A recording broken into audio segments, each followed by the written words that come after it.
Good morning. Welcome to Breakfast with Charlie State and Naga Manchetti. Our headlines today. Therefore, I do hereby declare that Green Sarah Louise of the Liberal Democrat Party is duly elected. Political shockwaves as the Liberal Democrats win the Chesham and Amersham by-election. They overturned a 16,000 majority in a seat that's always voted Conservative. The final push. Everyone aged 18 and over in England can book their vaccination from today. The head of the NHS calls it a watershed moment. An apology to rape victims as the government promises changes in the way cases are dealt with. Good morning. Do maths lessons add up? Employers say young recruits aren't being taught the basic skills they need for work. So I'll find out what needs to change to better prepare students for their careers. And a pleasant June day to some northern and western areas today with plenty of sunshine around, but it's storm clouds gathering to eastern half of England in particular. There could be some severe weather in the forecast. I'll have all the details here on Breakfast. England and Scotland meet in a major tournament for the first time in 25 years. Thousands of Scotland fans are already on their way.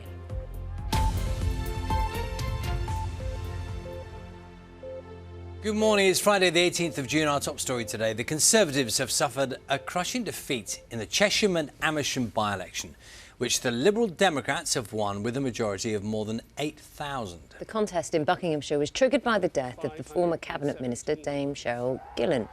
Sarah Green, who won for the Lib Dems, said the Tories had taken people for granted. Tonight, the voice of Chesham and Amersham is unmistakable. Together, we have said, enough is enough, we will be heard, and this government will listen. This campaign has shown that no matter where you live, or how supposedly safe a constituency may appear to be, if you want a Liberal Democrat Member of Parliament, you can have a Liberal Democrat Member of Parliament.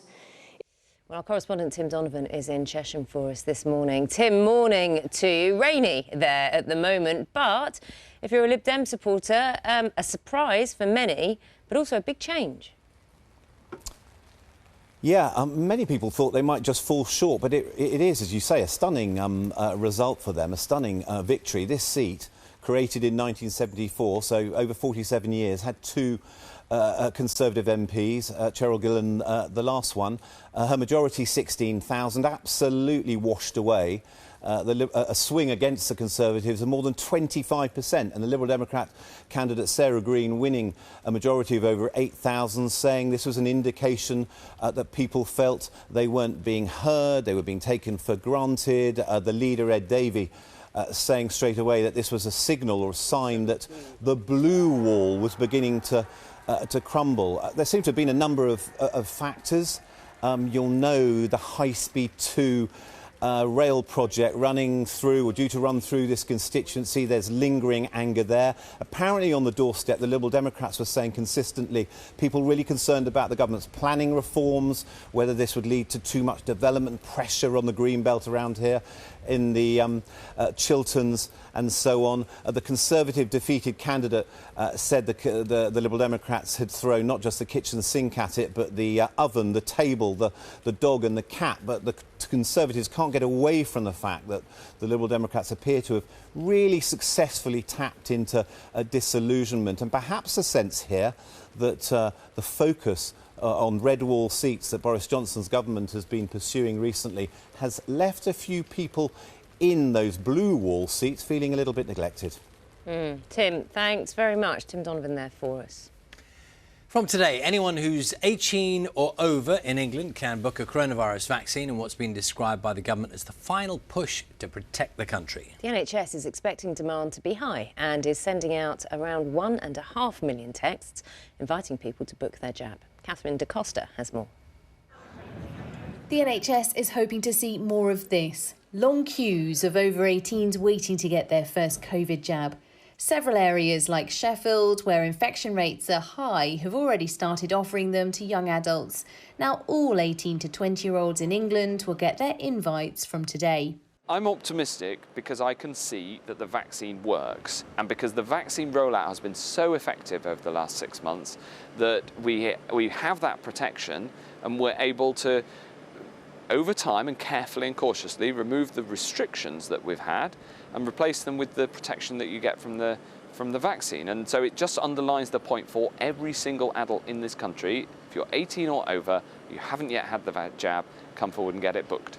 Over 18s can already get their first dose in Northern Ireland. In Scotland, all over 18s will be offered a vaccine by the end of next week, while Wales is the first UK nation to have offered jabs to all adults 6 weeks ahead of schedule.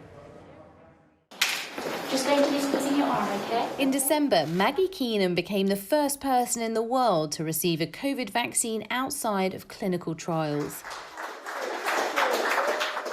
6 months on, nearly 73 million jabs have been administered across the UK. 80% of adults have received at least one dose, and nearly 60% are fully immunised. It's estimated that vaccines have saved more than 14,000 lives in England alone. In a race against the more infectious Delta variant, a new target's been set to offer a first dose to all adults and a second dose to 2/3 of the over 40s by the 19th of July. A decision on whether to vaccinate 12 to 17-year-olds is expected in the coming days. Catherine Da Costa, BBC News. The Democratic Unionist Party is looking for a new leader after Edwin Poots stepped down after just 3 weeks in charge. He'd faced an internal revolt after agreeing a deal with Sinn Féin and the Westminster government to ensure Paul Givan became First Minister. Mr Poots will remain in the post until a successor is elected. Ministers have apologised for failing rape victims. It follows a fall in prosecutions and convictions in England and Wales in recent years. They have proposed a series of measures aimed at improving those figures and ensuring that investigations focus more on suspects than victims. Our Home Affairs correspondent June Kelly has this report. I think it's really important that people do report, but at the same time, my gut instinct is to just say, don't bother. They didn't think that a jury would believe that he had raped me. I actually felt suicidal. If you're a rapist, the likelihood of you being held to account in the courts is minuscule. The words of some of those who've witnessed and experienced how the criminal justice system treats rape complainants. One rape survivor whose attacker escaped justice has waived her anonymity to speak out.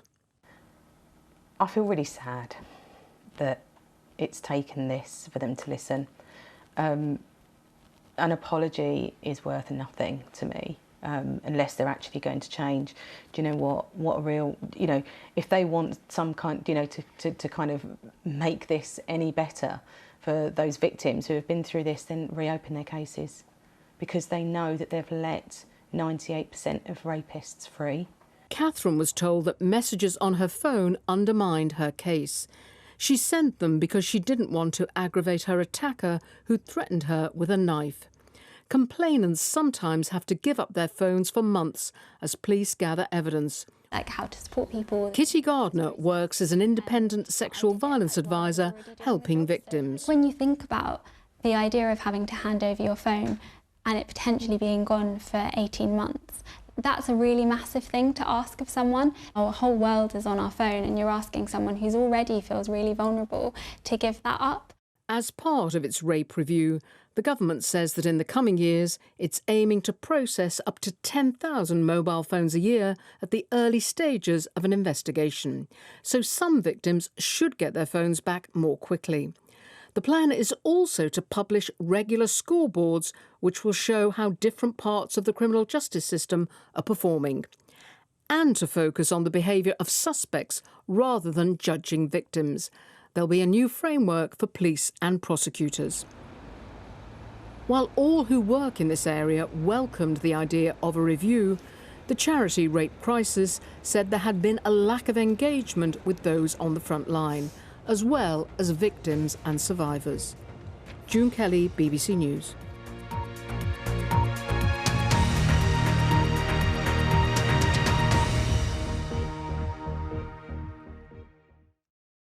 See the headlines as they happen and watch BBC News live in the app and get the full story with bbc.co.uk/news.